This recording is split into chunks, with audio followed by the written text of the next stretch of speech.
აღადგინეს მის ქუჩას ესე რაღაც კარგი სცენარი აქვს. არა, ნუ გურამი ჩამოიშნა რა ვიცი. შემდეგში ცისოდეს რა. გქონდეს ხიჯი რომ რაღაცა დამიშავე ეგიბა. არა ეს ნუ ნახოთ ეს მოისმენთ.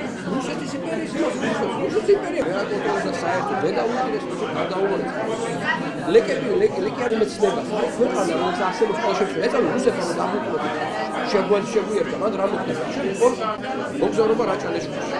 ეს შეხედეთ საქართველოს თვალით. ისინი დადიან, ავიან ძიმას რანგიან.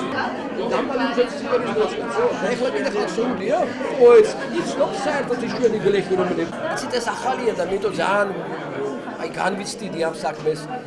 იცით მე თქვი თანხმობა მხოლოდ მაშინ როცა უამრავმა ჩემმა მეგობრებმა და არა მეგობრებმა ხალხმა უბრალოდ მიცნობდა მე მხარი დამიჭირა და მითხრა იურა არც ერთ შემთხვევაში უარი არ გქონდა თორემ მე მყოფი რა თქმა უნდა მე არასდროს ხო არ მიხემძვანელია რაღაცები კი შემიგდა პატარა ორგანიზაციებსაც ჰქონდა შექმნილი ყველაფერი მაგრამ აი ესეთ მასშტაბით არაფერი მაგვარი იმიტომ ეს შემთხვევაში ძალიან დიდი პასუხისმგებლობაა მე ამას ვსწრებ ამ პასუხისმგებლობას და შევეცდები არც ერთ შემთხვევაში არ გავხარწყლო არავის ის იმედები აი ესე კი დამაკისრეს იმედები რაც იყო დონეზე